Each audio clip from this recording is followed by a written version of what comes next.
Hello good evening friends, स्वागत है आप सभी का एक बार फिर से वरदान एकेडमी पे। मैं उस्मान प्रताप सिंह आप सभी लोगों का बहुत बहुत स्वागत करता हूँ। जैसा कि आप लोगों को पता है कि R S Agarwal practice set series हम लोग शुरू कर रहे हैं और उसी क्रम में आज हम लोगों ने रेशियो प्रोपोर्शन यानी अनुपात व समानुपात के कुछ इम्पोर्टेंट यानी 25 क्वेश्चन आपके सामने रखे और तो एक एक करके उनको बारी बारी से देखेंगे। साथ में हाँ, आप लोग सेशन को शेयर जरूर कर दें और साथ में पेन कॉपी लेकर आप लोग भी साथ में क्वेश्चन को सॉल्व करते हैं। चलिए क्वेश्चन नंबर 1 की बात करते हैं। जैसे आपके सामने लिखा गया है A ratio B equal to 5:9। इसका मतलब क्या हुआ?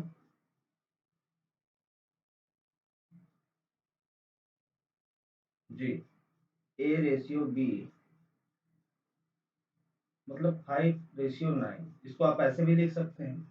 ठीक, साथ में आपको लिखा है बी रेशियो सी 6/11। ये तो लिखा है और इसका सिंपल सा मतलब क्या हुआ कि यदि ए की वैल्यू 5 होगी तो बी की वैल्यू यहाँ पर 9 और यहाँ पर अगर बी की वैल्यू 6 होगी तो यहाँ बी की वैल्यू सॉरी सी की वैल्यू 11। अब आपको पता है दोनों जगह बी है तो दोनों जगह बी की वैल्यू सेम होनी चाहिए। तो आप सिंपल सा 9 6 का एलसीएम ले लीजिए और 9 और 6 का एलसीएम क्या होगा?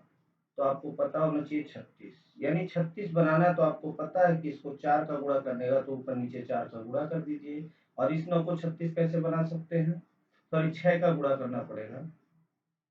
और इस 9 को 36 कैसे बना सकते हैं? 4 का गुणा करके। तो हमने ऊपर नीचे 4 का गुणा करा दिया। जैसे हमने 4 का गुणा कराया, ए की वैल्यू कितना हो गई? 20 हो गई और बी की वैल्यू कितना हो गई? 36। और यहाँ भी 6 6 36 हो जाएगा और सी की वैल्यू 66। अब देखो सभी 2 से डिवाइड हो रहे हैं तो सभी को 2 से डिवाइड कर दीजिए। यानी हो जाएगा 10 18 और 33। ये जो आएगा यही आपका फाइनल आंसर होगा। कौन सा? ये रेशियो होगा ए बी सी का। साथ में एक क्वेश्चन आपसे और पूछा गया है ए और सी का रेशियो। तो ए की वैल्यू है 10 और सी की वैल्यू है 33। तो ए सी का रेशियो कितना हो जाएगा? 10 और 33। समझ पा रहे होंगे? यानी कुल मिला के मेरे कहने का मतलब सिर्फ इतना था कि जो वैल्यू दोनों में कॉमन है उस वैल्यू की उस सॉरी जो राशि दोनों में कॉमन है उस राशि की वैल्यू भी दोनों जगह सेम होनी चाहिए। ठीक है, समझ पा रहे होंगे? चलिए अगले क्वेश्चन पे चलते हैं। जैसे क्वेश्चन नंबर 2 हमारे सामने है ए बटे बी यानी ए अनुपात बी लिखा है तो उसको हमने लिख लिया ए बटे बी बराबर 5/7। इसका मतलब क्या हुआ कि यदि ए की वैल्यू 5 तो बी की वैल्यू 7। बस सेम यही चीज हमें यहाँ पुट कर देनी है। आपके सामने लिखा है 3a + 5b रेशियो 5a - 2। आपको करना क्या है, ए की जगह पे 5 रखना है तो ये हो गया 15 प्लस बी की जगह पे 7 रखना है तो ये हो जाएगा 35। ठीक, रेशियो फिर यहाँ पर आप 5 रखेंगे तो ये हो जाएगा 25 माइनस 7 रखेंगे यहाँ बी की जगह पे तो 14।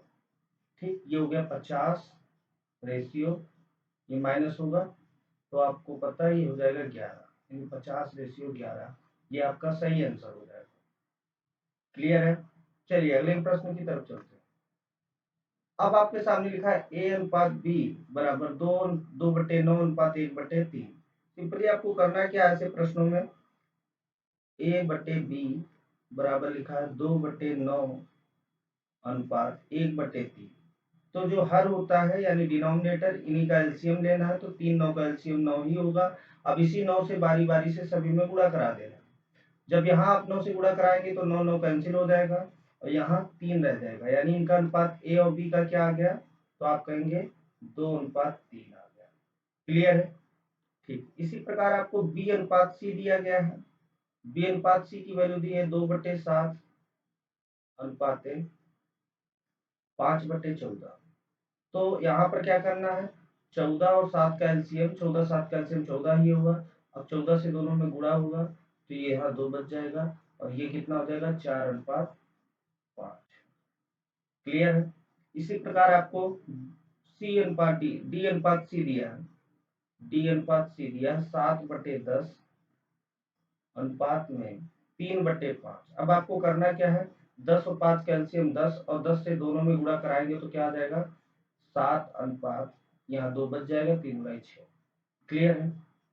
समझ पा रहे होंगे? चलिए अब आपको बताना है ए बी सी डी का अनुपात। तो जब भी हमें 2 से अधिक रेशियो मिलते हैं तो सबसे पहले नीचे वाले दोनों को सेलेक्ट करते हैं। इन दोनों में कॉमन फिगर क्या है? सी। यहाँ सी की वैल्यू कितना है? 5। यहाँ सी की वैल्यू है 6, जबकि दोनों जगह वैल्यू सेम होनी चाहिए। तो 5 6 का एलसीएम 30। अब आपको पता है 6 को 30 कैसे बनाना है? 5 का मल्टीप्लाई करके। और 5 को 30 कैसे बनाना है? 6 का मल्टीप्लाई करके। कर दिया आपने, तो ये कितना हो गया? 24:30। और इधर कितना हो गया? 35:30। ठीक। अब जैसे ही नया रेशियो मिल जाता है पुराने रेशियो से मतलब खत्म। अब अगर पूछा जाए अब इन दोनों रेशियो की बात करें, यानी पहले और दूसरे नंबर वाले की, इन दोनों में कॉमन फिगर क्या है? बी। यहाँ बी की वैल्यू 3 है, यहाँ बी की वैल्यू 24 है। दोनों का एलसीएम क्या होगा? 24। यानी सिंपली इसी को 24 बना लेना है, यानी पूरे में 8 का मल्टीपल करा देना है। जब आप 8 का मल्टीपल कराएंगे तो 8 गुनाई 16, 16:24 हो जाएगा। क्लियर है? समझ पा रहे होंगे? यानी ए बी सी डी का अनुपात क्या हो जाएगा आपका? 16:24:30:35। एबीसीडी का अनुपात आपका ये आ जाएगा। यही आपका फाइनल उत्तर होगा। चलिए अगले क्वेश्चन की तरफ चलते हैं। ए बी से 40% अधिक हो तथा बी सी से 20% कम हो। सबसे पहले तीन संख्याओं की बात है, तो हमने लिख लिया सिंपली ए बी सी, इन्हीं तीन संख्याओं की बात है। फिर आपसे बोला गया ए बी से 40% अधिक हो। अब चाहो तो आप फ्रैक्शन वैल्यू से कर लो 40% की फ्रैक्शन वैल्यू, तो आप कहोगे 40/100 यानी 2/5। अब आपसे कहा गया ए जो है वो बी से अधिक है, इसका मतलब ए की तुलना बी से की गई है, तो जिसकी तुलना की जाती है वो हमेशा हर होता है, यानी डिनोमिनेटर होता है। यानी बी अगर 5 होगा तो उससे 2 ज्यादा कौन है? ए। यानी ए कितना होगा? 7। ये बात क्लियर समझ पाए होंगे? ठीक है। फिर आपसे कहा गया जो बी है वो सी से 20% कम है, तो बी 20% की फ्रैक्शन वैल्यू तो आप कहोगे 1/5। यानी बी सी से 20% कम था, यानी सी अगर 5 होगा तो उससे एक कम होगा कौन? बी। यानी बी कितना होगा? 4। यहाँ दोनों जगह बी की वैल्यू अलग अलग है जबकि सेम होनी चाहिए, तो आप करेंगे क्या? दोनों जगह बी की वैल्यू सेम कर लेंगे। तो 5 4 का एलसीएम 20। और हमें पता है 5 को 20 कैसे बनाना है? 4 का मल्टीपल करके। लेकिन आप जो गुणा कराएंगे दोनों में कराएंगे।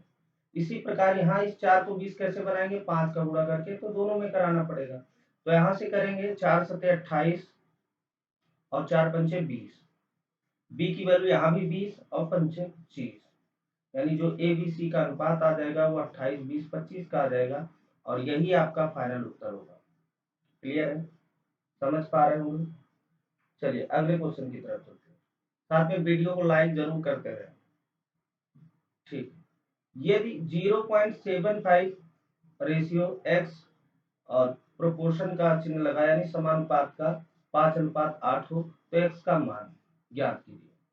अब आपको पता है ऐसे प्रश्नों में हमेशा आप करेंगे क्या? पहले लिखा था 0.75 अनुपात का चिन्ह था, तो हमने उसके जगह पे बटे का चिन्ह लगा लिया और एक्स लिखा। ठीक।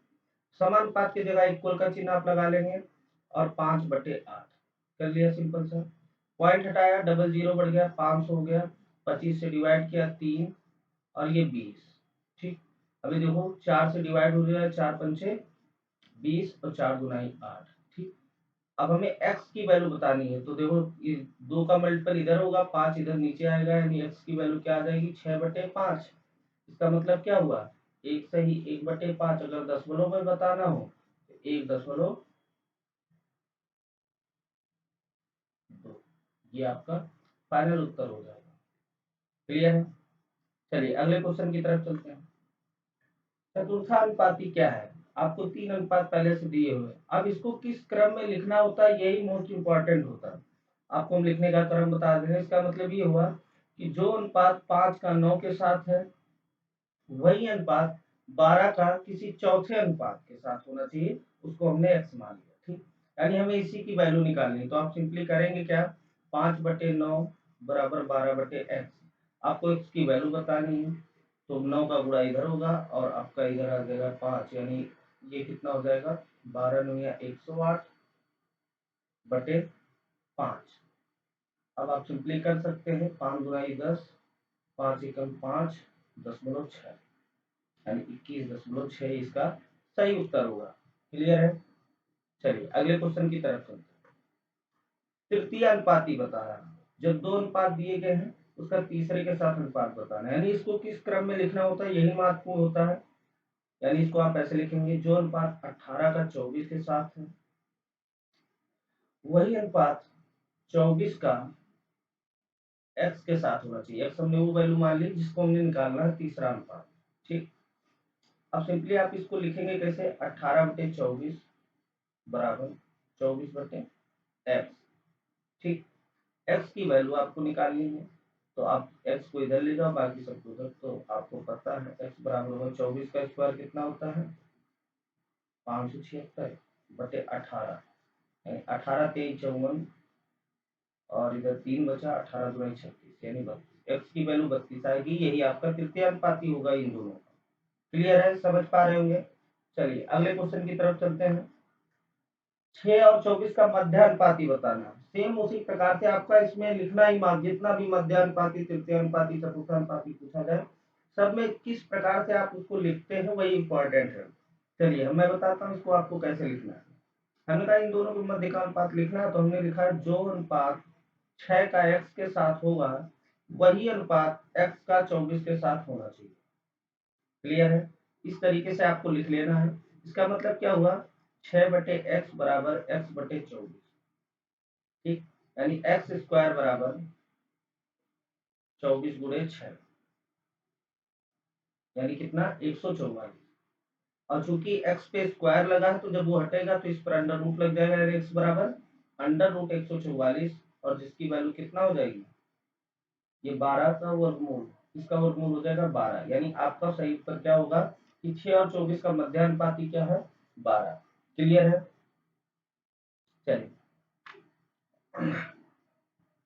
हाँ, 675 को ए और बी में 5:4 के अनुपात में विभक्त किया जाता है। दो लोगों में 675 रुपया बांटा गया है, ए और बी में 5:4 के अनुपात में। इसका मतलब क्या है कि अगर ए को 5 रुपया दिया जाएगा तो बी को कितना दिया जाएगा, 4। यानी इस हिसाब से कुल रुपया रेशियो के अकॉर्डिंग कितना होना चाहिए, 9 यूनिट, यानी 9 इकाई रुपया होना चाहिए। जबकि प्रश्न में कुल रुपया कितना है, 675। तो हमने लिखा अगर 9 यूनिट की बात करें तो वो है 675। तो इसमें से हमको बताना है, अनुपात में विभक्त कीजिए, यानी अलग अलग दो सभी का हिस्सा बताना है। तो सबसे पहले आप एक यूनिट की वैल्यू निकाल लो, तो एक की वैल्यू क्या हो जाएगी, 9 सत्ते 63 और 9 पचे 45, एक की वैल्यू होगी 75। अब एक ही, एक का हिस्सा कितना हो जाएगा, तो आप कहोगे 75 गुणे 5, यानी 55 25, 5 2 5 35, यानी 375। और जो शेष बचा वही बी का हो जाएगा, यानी एक की वैल्यू 75 है, 4 की वैल्यू निकाली, 4 पंचे 20 2 370। ये वैल्यू किसकी हो जाएगी, ये हिस्सा हो जाएगा बी का, ये हिस्सा हो जाएगा ए का, और यही आपका सही उत्तर होगा। क्लियर है। चलिए अगले प्रश्न की तरफ चलते हैं। एक थैले में 1 रुपये 50 पैसे तथा 25 पैसे के सिक्के 5 9 25 के अनुपात में है। यदि थैले में कुल धन 1008 रुपये हो तो विभिन्न प्रकार के सिक्कों की संख्या ज्ञात कीजिए।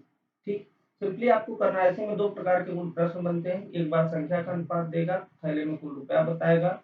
एक बार कीमतों का अनुपात देगा तो थैले में सिक्कों की संख्या बताता है।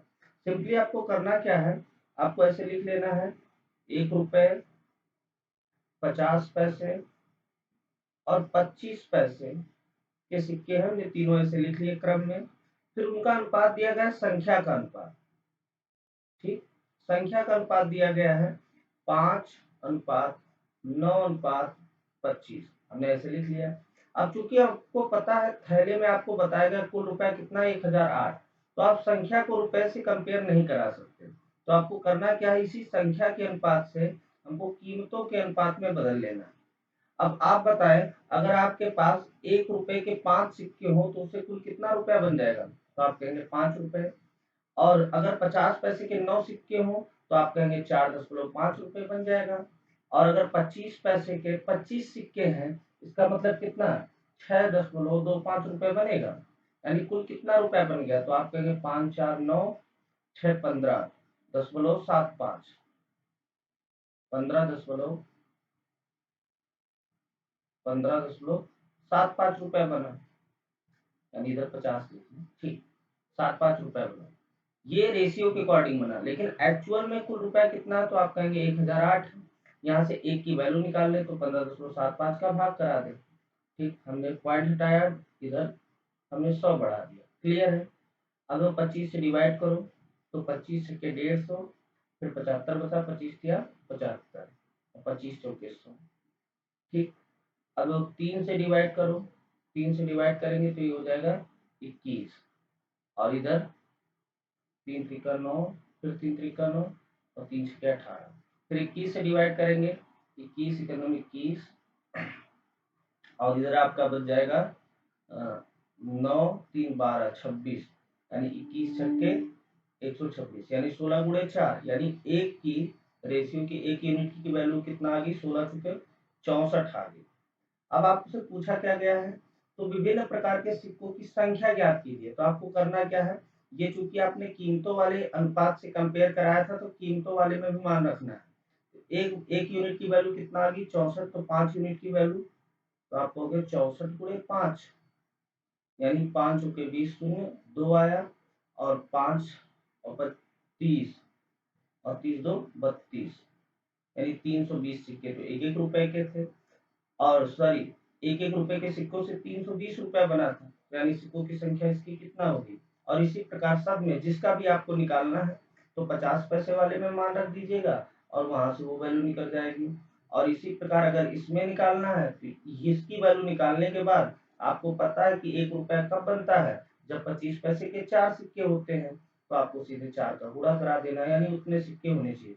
सपोज एग्जाम्पल के लिए मान लेते हैं, जैसे यहाँ पर आया 50 रुपया आया 25 पैसे के सिक्कों से, तो आपको पता है कुल कितना रुपया, कुल कितने सिक्के होने चाहिए, यानी 200 सिक्के होने चाहिए, तब तो 50 बनेगा। ये तो हमने एग्जाम्पल के तौर पे कराया है। इस क्वेश्चन को आप पूरा सॉल्व करेंगे, हमने सिर्फ 1 रुपए के सिक्कों की संख्या निकाल के बता दी। ठीक है, क्लियर है। चलिए अगले क्वेश्चन की तरफ चलते हैं। एक कारखाने में कर्मचारियों की संख्या 9:8 के अनुपात में कम कर दी गई। इसका मतलब क्या हुआ कि अगर पहले उस कारखाने में 9 कर्मचारी थे तो अब केवल 8 रह गए, और उनके दैनिक वेतन में 14:15 के अनुपात में वृद्धि कर दी गई। यानी इसका मतलब क्या हुआ कि पहले अगर उन्हें 14 रुपया वेतन मिलता था तो अब कितना मिलता है, 15 रुपए। ठीक, अब कुल दैनिक वेतन बिल में किस अनुपात में कमी या वृद्धि होगी, तो आप बताइए।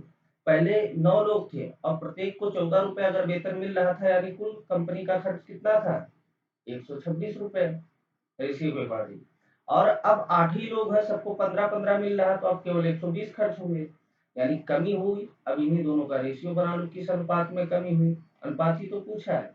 तो आप कहोगे 126 पहले का था, अब 120 रह गया, तो 2 से डिवाइड कर दो, तो 2 से डिवाइड करोगे तो हो जाएगा 6 3 63, और ये 60। अभी भी देखिए 3 से डिवाइड हो जाएगा तो 21 और 20 के अनुपात में कमी हुई वेतन भी। क्लियर है, समझ पा रहे होंगे। चलिए यही आपका सही उत्तर है। अगले प्रश्न की तरफ चलते हैं। सोने और तांबे के दो मिश्रण हैं, ए तथा बी हैं। ठीक, ए में सोने और तांबे का अनुपात आपको दिया है। ए में आपको सोने और तांबे यानी कॉपर का रेशियो दिया, गोल्ड यानी गोल्ड और कॉपर का रेशियो दिया 7:2। ये ए की बात है। ठीक, और बी में आपको बताया गया, बी में सोने और तांबे का जो अनुपात हो 7:11 के अनुपात में। इन दोनों को मिक्स करना है, किसमें, समान मात्रा में मिलाना है, यानी टोटल इनकी जो नंबर ऑफ यूनिट है वो बराबर होनी चाहिए। तो आपने देखा यहाँ गोल्ड 7 था, कॉपर 2, यानी टोटल कितनी यूनिट बनी, तो 9 यूनिट बनी। यहाँ गोल्ड 7 है, कॉपर 11, टोटल कितनी यूनिट बनी, 18 बनी। 9 18 का एलसीएम 18 होता है, यानी हमको सिंपली करना क्या है, इसी को 2 गुना, यानी इस पूरे रेशियो को 2 गुना कर देना है। तो आप 2 का गुना कराएंगे तो गोल्ड हो जाएगा 14 और कॉपर हो जाएगा 4। अब ये दोनों बराबर बराबर अनुपात में हो गए। दूसरे वाले में ऑलरेडी 18 है, यानी दूसरे वाले में गोल्ड है 7 और 11 क्या है, कॉपर। अब इन दोनों को मिक्स कर दीजिए, यानी गोल्ड गोल्ड में ऐड हो जाएगा, कॉपर कॉपर में, तो ये ऐड होगा, कितना हो जाएगा 21 और 11 4 15। 3 से दोनों डिवाइड हो जाएंगे, यानी 7:5 अनुपात हो जाएगा। जो सी मिश्र धातु बनेगी उसमें गोल्ड और कॉपर का। समझ पा रहे होंगे। चलिए अगले प्रश्न की तरफ चलते हैं। दूध और पानी के 42 लीटर मिश्रण में दूध और पानी का अनुपात 5:2 है। यदि इस मिश्रण में 3 लीटर पानी और डाल दिया जाए तो नए मिश्रण में दूध और पानी का अनुपात क्या होगा। सबसे पहले हमको पता है 42 लीटर का हमारे पास मिक्सचर था और उसमें दूध और पानी का रेशियो क्या था 5:2। इसका मतलब क्या कि अगर 5 दूध होगा तो 2 पानी, यानी कुल क्वांटिटी टोटल क्वांटिटी कितना 7, जबकि हमें पता है टोटल क्वांटिटी कितना है 42 लीटर की, यानी रेशियो का 7 यूनिट बराबर 42 लीटर, तो रेशियो का 1 यूनिट बराबर, तो आप कहोगे 6 लीटर। क्लियर है। इसका मतलब क्या हुआ, रेशियो के अकॉर्डिंग अगर मिल्क की मात्रा निकालें कितनी है 5, 1 यूनिट बराबर 6, तो 5 बराबर 30 लीटर। ठीक, 2 बराबर 12 लीटर, यानी 12 लीटर पहले पानी उसमें था और 30 लीटर दूध था। अब 3 लीटर पानी और मिला दिएगा तो पानी की मात्रा बढ़ के कितनी हो जाएगी 15 हो जाएगी। मिल्क अभी भी 30 ही है, तो दोनों का अनुपात क्या हो जाएगा 2:1, और यही आपका सही उत्तर होगा। क्लियर है, समझ पा रहे होंगे। चलिए अगले प्रश्न पे चलते हैं। एक 20 लीटर के मिश्रण में दूध और पानी का अनुपात 3:1 है। इस मिश्रण में कितना दूध और मिलाया जाए कि नए मिश्रण में दूध और पानी का अनुपात 4:1 हो जाए। अब देखो भैया, सबसे पहले आपको पता है कि 3:1 के अनुपात में पहले जो आपके पास मिक्सचर था, अब इसमें मिलाना क्या है, इसमें कितना दूध और मिलाया जाए, यानी पानी नहीं रहेगा, इसमें आप दूध मिला रहे हैं। ठीक, इन दोनों को मिलाने के बाद जो आपने मिक्सचर तैयार किया उसमें दूध और पानी का अनुपात क्या चाहिए 4:1। तो मिलाया क्या नहीं जा रहा है, तो आप कहेंगे पानी नहीं मिलाया जा रहा है, तो पानी की मात्रा तीनों जगह कैलकुलेट कर ले, बहुत आसानी से कैलकुलेट हो जाएगा। जैसे अगर कहें इसमें हम इस वाले मिक्सचर में पानी की मात्रा, तो आप कहोगे 1 है, लेकिन कितने में 1 और 3 4 में, यानी 1/4 है पानी की मात्रा। ठीक, और ऐसे इसमें दूध मिलाया गया है, पानी है ही नहीं, यानी पानी 0 है। और जब इन दोनों को मिक्स किया गया तब जो रेशियो जो बना मिक्सचर, उसमें क्या रेशियो है 4:1, इसका मतलब 1:5 के अनुपात में। ठीक, अब इससे इसको माइनस करेंगे तो ये कितना आ जाएगा 1/5 ही आएगा। इससे इसको माइनस करेंगे तो ये कितना आ जाएगा, दोनों का एलसीएम लेंगे 20, और यानी 1/20। ठीक, यानी 20 इधर 5 इधर, यानी दोनों का रेशियो आ गया 4:1। अब ये इसकी वैल्यू को बताता है जो पहले वाली की, और ये इधर की वैल्यू को, यानी जो मिलाया गया है, यानी जो दूध पहले मिश्रण कितना था 20 लीटर था, और जबकि रेशियो में कितना दिख रहा है 4, यानी रेशियो का 4 यूनिट बराबर एक्चुअल के 20 लीटर के बराबर है। तो हमें क्या निकालना है रेशियो के 1 यूनिट की वैल्यू। क्यों, क्योंकि ये किसकी मात्रा है मिलाए गए दूध की मात्रा, उसी में तो हमने पानी 0 लिया है, यानी रेशियो का 1 यूनिट की वैल्यू निकालेंगे तो क्या आ जाएगी 5 लीटर। और यही हमारा उत्तर होगा कि 5 लीटर मिश्रण में दूध और मिलाया जाएगा, तब जाके अनुपात 4:1 बनेगा। क्लियर है, समझ पाए होंगे। अगर कहीं भी डाउट रह जाता है तो वीडियो को बैक कर लें और फिर से उसको उस क्वेश्चन को पूरा देख लें, तो पूरी बात समझ में आ जाएगी। ठीक है, अगर फिर भी कोई डाउट रहता है तो कमेंट बॉक्स में अपना कमेंट छोड़ दें, हम उसको आपको रिप्लाई जरूर करेंगे। ठीक है, चलिए अगले क्वेश्चन पे चलते हैं। एक व्यक्ति 3,30,000 को अपनी पुत्री पत्नी तथा पुत्र में इस प्रकार बांटता है कि पुत्री का 1/2 भाग। अब मान लो पुत्री को मिला x रुपए, अब उसका 1/2 करा। ठीक, पत्नी को मान लो y रुपया मिला, उसका 1/4 भाग,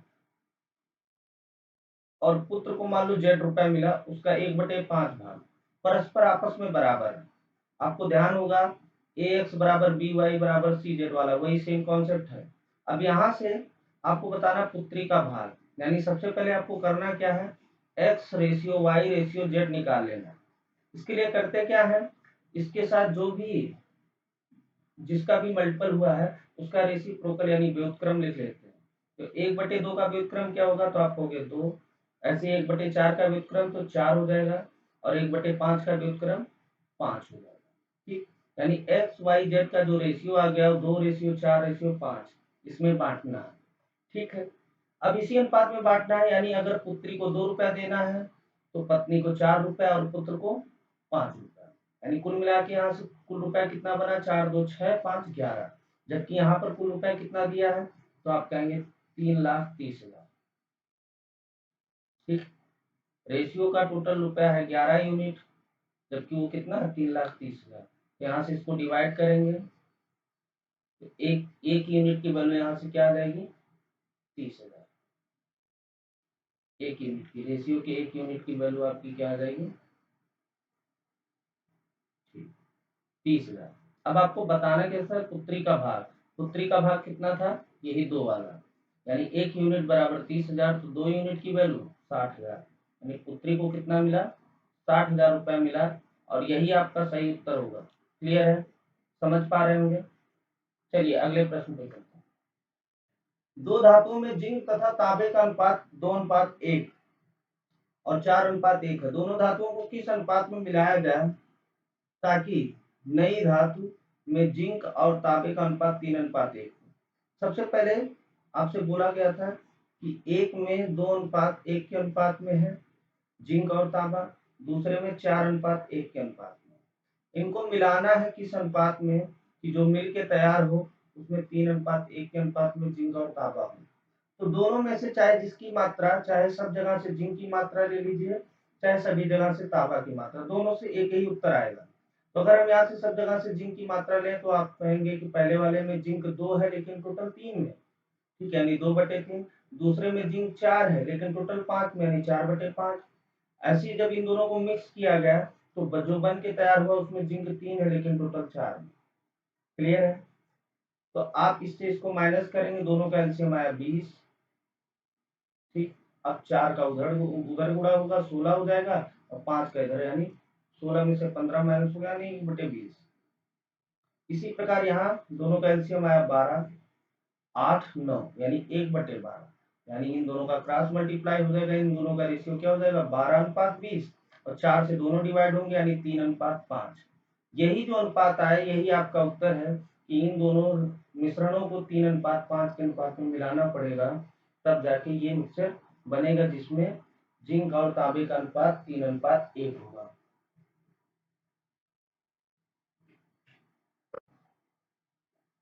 समझ पा रहे होंगे।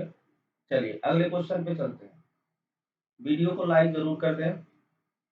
बहुत ही जबरदस्त क्वेश्चन, कई बार परीक्षाओं में थोड़ा बहुत अंक बदल के पूछा गया है। संपूर्ण पृथ्वी पर थल और जल का अनुपात 1:2 के अनुपात में है। तो आप लिख लेंगे ये थल और जल दोनों का अनुपात क्या है 1:2 के अनुपात में है। ये संपूर्ण पृथ्वी का, ये बात आपको ध्यान देनी है, संपूर्ण अर्थ का है। ठीक, फिर उसके बाद उसने बोला अर्धगोलार्ध, उत्तरी अर्धगोलार्ध में, उत्तरी गोलार्ध में, उत्तरी गोलार्ध में 2:3 के अनुपात में जल और थल है, सॉरी थल और जल है। ठीक, अब पूछा गया तो दक्षिणी गोलार्ध पर थल और जल का अनुपात क्या होगा, यही आपसे पूछा गया। तो सिंपली आपको करना क्या है, सबसे पहले इन दोनों का टोटल नंबर ऑफ यूनिट बराबर करना है। ठीक, तो यहाँ पे हमने देखा एक थल है जल है 2, यानी कुल मात्रा 3। यहाँ पर थल है 2 जल है 3, कुल मात्रा 5। दोनों का एलसीएम 15। 15 बनाने के लिए इस पूरे में 5 का गुणा, इस पूरे में 3 का गुणा। तो जब हमने 5 का गुणा किया तो क्या हो गया 5:10। ठीक, और यहाँ से तो जब 3 का गुणा होगा तो हो जाएगा 6:9। अब आपको एक बात और पता होनी चाहिए कि क्योंकि संपूर्ण पृथ्वी उत्तरी गोलार्ध का 2 गुना होती है, तो अब इसको पहले बराबर करने के बाद अब डबल कर देना है आपको। जैसे इसको डबल करेंगे ये हो जाएगा 10:20। अब संपूर्ण पृथ्वी पे 10 थल था जिसमें से 6 तो केवल उत्तरी गोलार्ध में, यानी दक्षिणी गोलार्ध में कितना बचा, तो आप कहेंगे 4। अब देख पा रहे होंगे जल है संपूर्ण पृथ्वी पर 20, और जिसमें से सिर्फ उत्तरी गोलार्ध पे है 9, तो 20 में से 9 माइनस हुआ, बचा कितना 11। यानी दक्षिणी गोलार्ध पे जल और थल का अनुपात क्या बना 4:11, और यही आपका सही उत्तर होगा 4:11। क्लियर है, समझ पा रहे होंगे। चलिए अगले प्रश्न की तरफ चलते हैं। दो संख्याएं 3:4 के अनुपात में है, प्रत्येक संख्या में 6 की वृद्धि करने पे अनुपात 4:5 हो जाता है, इन संख्याओं का अंतर कितना होगा। तो आपको सिंपली लिख क्या लेना है, दो संख्याएं थी 3:4 के अनुपात में, सभी में बराबर बराबर संख्याएं जोड़ी गई हैं, यानी सभी के बीच का डिफरेंस बराबर होना चाहिए। ठीक, तो हमने देखा पहले संख्या 3 थी 4 हो गई, तो डिफरेंस कितना 1। यहाँ संख्या 4 थी 5 हो गई, तो डिफरेंस कितना 1। सभी में बराबर संख्याएं जोड़ी गई थी, यानी 6 पहली संख्या में भी दूसरे में भी, तो दोनों का डिफरेंस बराबर है। अगर डिफरेंस बराबर नहीं होता करना पड़ता है, ठीक। यहाँ तो ऑलरेडी बराबर है, तो हमने कहा डिफरेंस है 1 का रेशियो में, लेकिन एक्चुअल में जो वास्तविक डिफरेंस है वो कितने का है, 6 का। यानी रेशियो का 1 यूनिट बराबर 6। हमको बताना उन संख्याओं का अंतर, तो उन संख्याओं का अंतर कितना है 1, तो 1 की वैल्यू कितना है 6, ठीक। उन संख्याओं का अंतर 6, यही हमारा सही उत्तर होगा।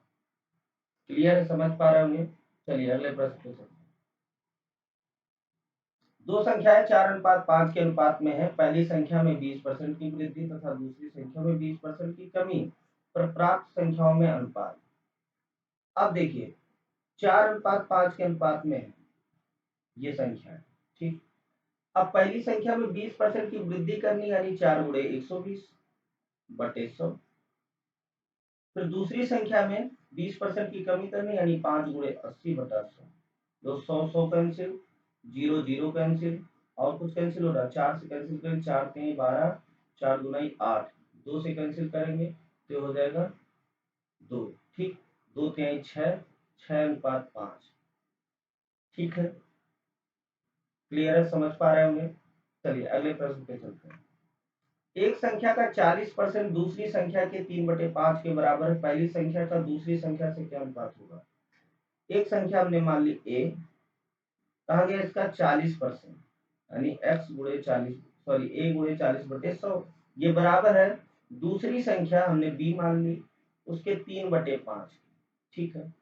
अब एक जीरो से एक जीरो कैंसिल हुआ, 2 से कैंसिल करेंगे तो 2 हो जाएगा ये, और ये 5, और 5 से 5 कैंसिल, यानी हुआ क्या 2a बराबर 3b। इसका मतलब क्या हुआ, a की वैल्यू अगर 3 तो b की वैल्यू 2, दोनों में अनुपात बताना है, यानी a और b का अनुपात क्या बन जाएगा 3:2। यही आपका सही उत्तर होगा। क्लियर है, समझ पा रहे होंगे।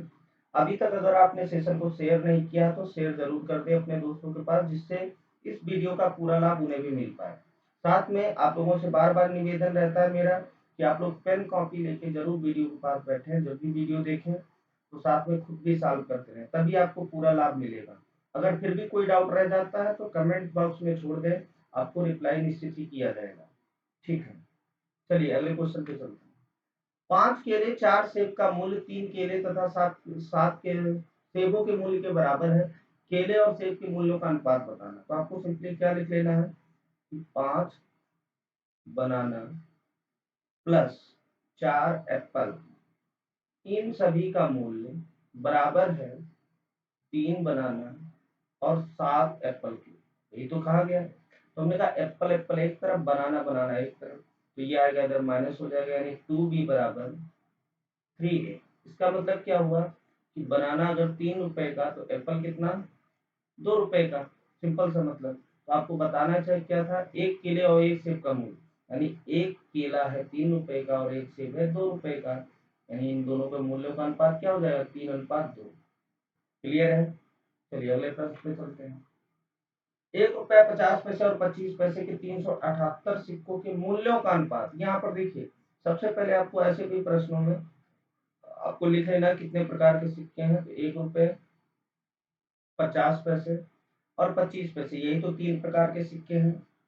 अब इनके मूल्यों का अनुपात दिया है 13:11:7, और साथ में ये बताया है कि थैले में कुल सिक्कों की संख्या कितनी है, संख्या कितनी है 378। तो आपको करना क्या है, कीमतों के अनुपात को संख्या के अनुपात में बदलना है। 1 रुपए से 13 रुपया बना, यानी जाहिर सी बात है 1 रुपए की कितने सिक्के, तो आप कहोगे 13 ही सिक्के। 50 पैसे से 11 रुपया बना, इसका मतलब इससे 11 रुपया बनने में 22 सिक्कों की जरूरत पड़ेगी। 25 पैसे से 7 रुपया बना, इसका मतलब यहाँ से 28 सिक्कों की जरूरत पड़ेगी। अभी कुछ कैंसिल नहीं हो रहा है तो सभी को ऐड कर लो, 22 28, तो आप कहोगे 50, और 50 13 63।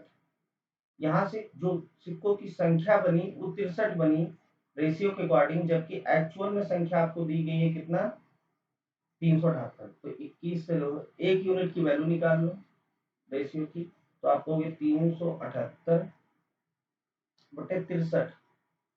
अब देखो इसको 5 से डिवाइड होने 6 बार, 6 बार में पूरा पूरा डिवाइड हो जाएगा।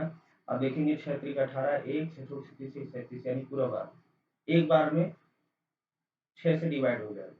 ठीक, यानी रेशियो का एक यूनिट का वैल्यू कितना आ गया, तो 6 आ गया।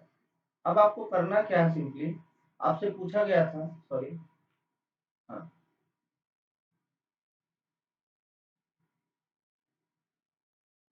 एक सेकंड, क्वेश्चन बदल गया। हाँ, आपसे पूछा गया था 50 पैसे के सिक्कों की संख्या कितनी है। अब 50 पैसे के सिक्कों की संख्या बतानी है, तो 50 पैसे के सिक्कों की संख्या यहाँ पर कितनी दिख रही है, 22, जबकि एक की वैल्यू 6 है, यानी आपका सही उत्तर जो होगा 22 गुणे 6 हो जाएगा, यानी 6 गुनाई 12 के 2, एक आया, 6 गुनाई 12 एक 13, यानी 132 सिक्के हैं 50 पैसे के कुल, यही आपका सही उत्तर होगा। क्लियर है, समझ पा रहे होंगे। चलिए अगले प्रश्न पे चलते हैं।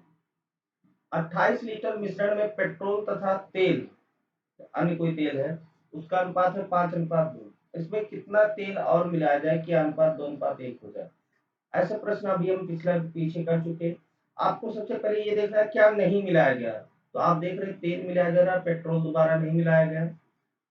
यानी आपको सिंपली करना क्या है कि पहले 5:2 के अनुपात में पेट्रोल और कोई दूसरा तेल, अन्य तेल मिक्स था, और इसमें फिर तेल मिलाया गया, और इन दोनों को मिलाने के बाद जो इन दोनों का मिक्सचर बना, उसमें पेट्रोल और तेल का अनुपात कितना है, 2:1 है। तो आप क्यों यहाँ से हर जगह से पेट्रोल की वैल्यू उठा लेनी, यहाँ पर पेट्रोल कितना है, तो आप कहोगे 5 है 7 में, यानी 5/7। यहाँ सिर्फ अन्य वाला तेल मिलाया गया, यानी पेट्रोल कुछ नहीं, यानी पेट्रोल 0 है। इन दोनों को जब मिक्स किया गया तब इनका अनुपात हो गया 2:1। इसका मतलब क्या कि 2 पेट्रोल है 3 में। आपको सिंपली करना क्या, 2/3 से 0 माइनस करेंगे तो 2/3 ही आएगा। ठीक, यहाँ से आपको सबसे पहले एलसीएम लेना, 7 3 का एलसीएम 21, 3 का गुणा 5 में 15 और 7 में 14, यानी 1/21। 21 का गुणा इधर, 3 का गुणा इनका रेशियो तो बनता है, तो आपको 21 गुणा 42 रेशियो 3। अब आप सिंपली इसको करना क्या है, 1:14। ठीक है, इतना आपने निकाल लिया। अब आपको पता है ये जो रेशियो निकल के आता है, ये इसकी मात्रा को बताता है। ये कहाँ की मात्रा थी, ये पहले वाले मिश्रण की मात्रा, जो कि प्रश्न में कितना दी गई है, 28 लीटर। हमको बताना क्या है, इसकी मात्रा, यानी जो हमने तेल अन्य वाला मिलाया है। तो आप देखेंगे इसकी मात्रा रेशियो में कितना है, 1। तो 14 बराबर, रेशियो का 14 यूनिट बराबर है 28 लीटर के, तो रेशियो का 1 यूनिट कितना हो जाएगा, तो आप कहोगे 2 लीटर। यानी आपको करना क्या, सिंपली कि 2 लीटर तेल अगर और आप मिला देंगे तो उनका अनुपात 2:1 हो जाएगा। क्लियर है, समझ पा रहे होंगे। चलिए अगले तरफ चलते हैं, अगले क्वेश्चन। ए तथा बी के वेतन का अनुपात 8:9। अच्छा, ऐसा प्रश्न भी आता है, कई बार आपको पूरी जानकारी नहीं दी जाती, उसके लिए आपने विकल्प में देखा होगा कि एक ऑप्शन आता है कि आंकड़े पर्याप्त नहीं है। कुछ ऐसा ही प्रश्न ये भी है, जैसे ए और बी के वेतन का अनुपात क्या दिया गया है, 8:9। इसका मतलब क्या, ए का वेतन 8 तो बी का वेतन 9। इनके वेतन में 50% की वृद्धि कर दें और बी के वेतन में 25% की कमी कर दें, तो इनका अनुपात 16:9 रह जाता है। तो ए का एक्चुअल वाला वेतन पूछा, रेशियो से नहीं पूछा, एक्चुअल वेतन, जबकि यहाँ पर हमें कहीं एक्चुअल वैल्यू दी ही नहीं गई है कि इतना कम है रुपए में या कुछ, ऐसा कोई जानकारी नहीं दी गई है। तो ऐसा कभी भी प्रश्न पे आप क्या करेंगे कि आंकड़े अपर्याप्त हैं, ऐसे प्रश्न को करने के लिए। ठीक, उसको बताना चाहिए था कि उसका वेतन इससे इतना ज्यादा है या इतना कम है, कुछ भी, कुल मिलाकर एक एक्चुअल वैल्यू देनी चाहिए थी, तभी हम उत्तर कर पाते। ठीक है, चलिए अगले प्रश्न में चलते हैं। ऐसे प्रश्नों में ये ट्रैप होते हैं, क्वेश्चन फंसाने के लिए लड़कों को, केवल उनका टाइम उसमें खराब हो। ठीक है, तो आपको नहीं फंसना, ध्यान देते रहना ऐसे प्रश्नों के लिए। चलिए, दो संख्याओं का अनुपात 1:1/2 और 2:2/3 है, प्रत्येक में 15 जोड़ने पे अनुपात कितना हो जाता है। तो आपको सबसे पहले दो संख्याएं थी जो 1:1/2 अनुपात 2:2/3 के अनुपात में थी, आप इसको अनुपात को सही कर लीजिए। तो 2 एकम 2 1 3/2 अनुपात 2 3 6 2 8/3। ठीक, और फिर ये जो अनुपात है 1 सही 2/3 अनुपात 2 सही 1/2, इन दोनों को सही कर लीजिए। 3 एकम 3, 3 एकम 3 2 5/3 अनुपात 2 दूनी 4 1 5/2। 2 5 से 5 कैंसिल हो जाएगा। अब 3 2 का एलसीएम 6, 6 से गुणा करा देंगे दोनों में। ठीक, 6 से गुणा कराएंगे तो 3 से इधर कैंसिल होगा, इधर बचेगा 2 और यहाँ भी 6 का गुणा होगा तो कैंसिल होकर 3 बचेगा, यानी 2:3। ठीक, और यहाँ भी आपका 2 3 का एलसीएम 6, 6 से यहाँ गुणा कराएंगे 3 बचेगा, 3 गुणे 3 यानी 9। ठीक, यहाँ 6 से गुणा कराएंगे तो 3 से कैंसिल होगा 2, 4 गुणाई 8 यानी 9:8। यानी कुल मिला के उसके कहने का मतलब ये था, पहले संख्याओं का अनुपात 9:8 था, फिर प्रत्येक संख्या में 15-15 जोड़ा गया, तब इनका अनुपात क्या हो गया 2:3। जब भी दोनों संख्याओं में समान जोड़ा जाए या समान कम किया जाए तो इनका डिफरेंस बराबर होना चाहिए। डिफरेंस बराबर नहीं, जब भी आपका रेशियो का डिफरेंस बराबर ना हो तो आपको सिंपली करना है इन दोनों के बीच का अंतर, तो आप कहोगे 1। इन दोनों के बीच का अंतर तो आप कहोगे 1। और जब ये यहाँ से आपने देखा जब 1 1 आ गया, तब ऐसे प्रश्न को आपको करने के लिए हमेशा एकदम बेसिक रूल से जाना पड़ेगा रेशियो का, तभी आप कर पाएंगे। क्यों? पहले अनुपात था 9:8, हम इसको इधर सॉल्व कर देते हैं। इसका मतलब क्या, पहली संख्या 9x तो दूसरी संख्या 8x। अब हुआ क्या, प्रत्येक संख्या में 15 जोड़ा गया, तो हमने प्रत्येक संख्या में 15 जोड़ दिया, तब इनका अनुपात कितना हो गया 2:3। अब आपको सिंपली क्रॉस मल्टीप्लाई करा लेना है, 3 का गुणा इधर 2 का गुणा इधर, 3 का गुणा इधर कराएंगे तो 27x प्लस 45 बराबर ये हो जाएगा 16x प्लस 30। ठीक, यानी यहाँ से जो x की वैल्यू आ जाएगी, x x एक तरफ ले आए तो 27x में से 16x माइनस होगा तो 11x बचेगा, और ये वैल्यू माइनस में आ जाएगी x की कितना, ये वैल्यू आ जाएगी माइनस में 15, यानी x की वैल्यू आपकी क्या आ जाएगी माइनस का 15/11। क्लियर है? अब यही वैल्यू आपको उठा के पुट कर देनी, इनमें से बड़ी संख्या बतानी। तो आपको पता है 9x की वैल्यू क्या हो जाएगी, तो आप कहोगे x की वैल्यू है -15/11 और इसमें 9 का गुणा करा दीजिए। ठीक, यहाँ से वैल्यू निकालना, आगे माइनस लगा है, फिर दूसरी संख्या क्या हो जाएगी 8x, तो 8 गुणे 15/11, आगे माइनस लगा। इन दोनों में जब माइनस लगा होता है क्या, तो जो संख्या छोटी होगी वही बड़ी होती है। तो ये आप कमेंट बॉक्स में आंसर करेंगे निकालने के बाद। ठीक है, बाकी आज के 25 क्वेश्चन यहीं पर पूरे हुए। और आपकी जानकारी के लिए बताना चाहूंगा कि इसी चैनल पे आपको स्टैटिक जीके की सीरीज, लूसेंट जीके की सीरीज 1500 क्वेश्चन वाली और मैपिंग की क्लास है, साथ में हिस्ट्री का लेक्चर इंग्लिश में बाई आशुतोष कुमार सिंह, और हिस्ट्री का लेक्चर हिंदी में बाई स्थाना सर। और आपको जैसा कि पता भी है, करंट अफेयर्स के डेली, वीकली और मंथली ये सभी स्तर पर आपको वीडियोस मिलते रहते हैं। तो इसलिए इस चैनल को जरूर सब्सक्राइब कर लें, साथ में अपने प्रियजनों को भी शेयर कर दें, जिससे इस चैनल से पे जितनी भी वीडियो मिलती है उसका लाभ उन्हें भी मिल पाए। बाकी आज के लिए इतना ही, धन्यवाद, जय हिंद।